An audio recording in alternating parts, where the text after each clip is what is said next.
Good morning, Izabelle. Thank you so much for joining me. You moved to Japan and said, "Yeah, this is tricky."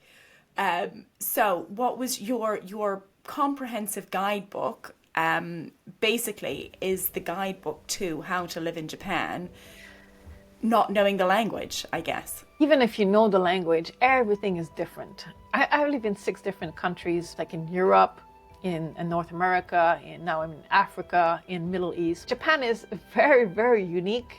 And I always say the motto of Japan is why make things simple if you can make them complicated. Japan is good in many ways. It's very good life, it's safe, it's clean, customer service is good, the food is good. So there's good stuff in Japan.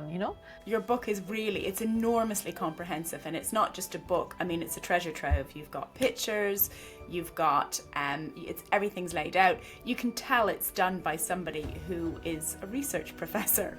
You can tell it's got all the detail in there in terms of, anything you need to know as a foreign person going to live in Japan. And as you say, it's the stuff that you don't even know you need to know. So it's a marvelous guidebook that you've done. I wanted to make a book, so I'll just make a small book, and I thought it would be like maybe 100 pages. But many people contributed, and I had many people contribute pictures. So I have over 150 pictures. But it's not pictures of like the beautiful scenery, like dreamy house. It's pictures of real home. Practical. So you can see what real kitchen, like you have those ugly stainless steel kitchen. I have a picture on it. So, and this is very, very common, by the way. So, and it's very small. So you have the sink, you have the stove, and then you have a little counter space. And that's all you have for cooking. Forget making pie on this or cookies. You have no space. So you have to go in the dining room on the table maybe to do this.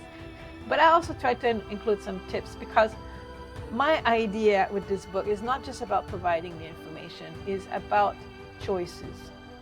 When you're in Japan and you don't know how things work, people will tell you what to do and how to do it. And this is how you should do it. And you feel you have no control over your life whatsoever. And for a short while it's fun, because it's like, oh, I feel like on vacation, something is very, very different. But after a while, when you start working and you have children, you want to take decisions for them. You want to have the information. And if you don't have, you're at a social disadvantage in society, right? Because first, it can cost you more money. Second, to learn your choice, you might have to hire an interpreter or something that costs you money again. Or you have to go to city office and say, oh no, this is not possible.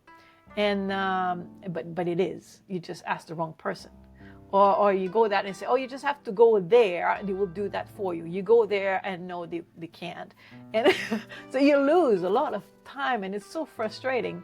So I said, okay, look, I'm going to make a book and see how it goes to try to help people to feel more comfortable and have choices. Know what are their choices. Because even if you say it's the Japanese way, like one typical topic is, can you put furniture on a tatami mat? Right? So there's a room with tatami floor, and sometimes the entire apartment is just tatami floor, right? So, but what do? No furniture at all? They say, because Japanese usually say, oh, no furniture. But you can. But there's, the problem is that if you do, you might scratch the tatami mat, which means that if you're renting, you're gonna have to pay to repair it.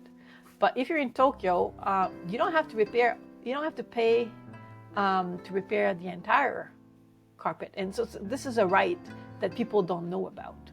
What are your rights when you move out? Tokyo metropolitan area have made some ground rules about how much should you pay, should be deducted from your deposit, or you have to pay extra when you move out.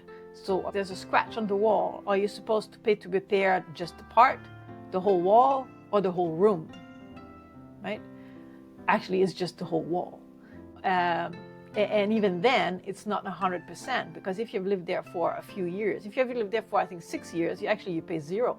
You shouldn't pay nothing at all. So, but these rules, people don't know about it. Well, I can imagine a lot of it is you don't know what you don't know. So the idea of having a comprehensive guidebook, everything all in one place that says right, this is the general parameters. It's essential reading if you are moving to Japan, isn't it? It's everything you need to consider before you get there. As opposed to, I think when you get there and you're starting to figure these things out along the way, I guess as you say, you can explore them. But what's so helpful about your book is the fact that it's all there in one place, anything that you might need to know, and it's laid out so well in chapters, and it's that first-hand experience that you have and a very unique worldview, having lived in so many other countries, but then also, was it 14 years you spent in Japan? So it's a lot of it's a wealth of knowledge that you've built up. Planning on maybe doing some other series of books as well? Yeah, so I was trying to do just this one, but I thought it would be a just small book, but it turned out to be quite a brick, and it made me realize how much there is to know when you move to Japan. And this is just the renting process and moving and importing your pet and understanding the features of a house in Japanese house. There's special features. There's nothing simple in Japan. And some of it's complicated, but I've read your book, and actually it's very engaging as well. So some of it is that detail, and this is where you go for the detail. But because it's laid out so well, you can dip into it, and it's very engaging the way it's written. Because you can go into each section and say, right, this one applies to me, this one doesn't. But if you need the detail of what applies, then everything's there. It's a brilliant guidebook.